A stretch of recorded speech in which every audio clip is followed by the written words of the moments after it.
If you have questions, we have answers.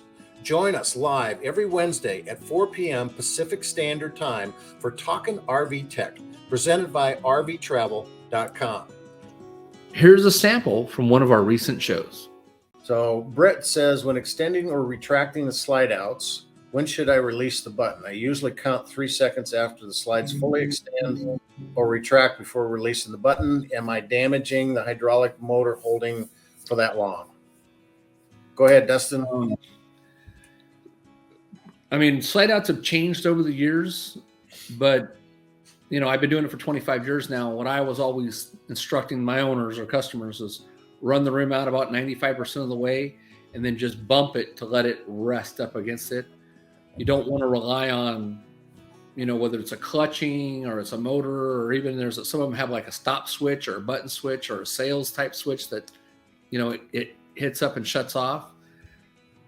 I've just seen too many walls crack or too many horseshoes get, we refer to the wood around the slide out as a horseshoe, and we've seen too many of them just get destroyed. So, yep.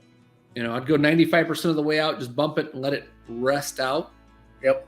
If you're holding the button, I mean, if it's like a Schwintek and you're holding the button, that's fine. But if it's hydraulic, be careful of it.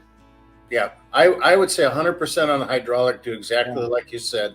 Schwintek, on the other hand, is a company that has 2 motors up in each side of the wall, and it's electric and it slides that room out. And if you have a heavy side on one side of the slide that has, let's say, a refrigerator or a wooden dinette or something, and you got a light side on the other side, the motor on this side is going to work harder and be slower than the light side, and they get out of sync.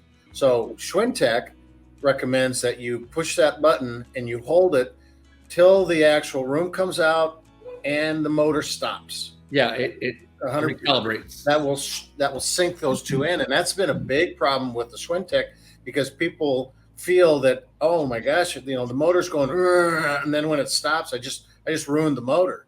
No, it's got a clutch inside that's designed to sync those up and then stop it when it does it. But what happens is it gets worse and worse and worse, and then eventually it's so out of sync that it doesn't work, and they take it back into the dealer, and the dealers are trained that they're not trained, but they got the mindset that these things are no good.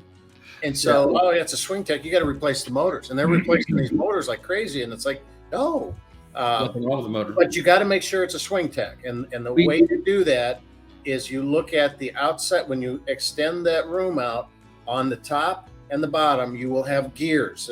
There's a track with these little teeth gears in that, and that is a Schwintek design. So take a look at the kind that you have. Yeah. And join us live this coming Wednesday at 4 p.m. Pacific Standard Time for Talkin' RV Tech.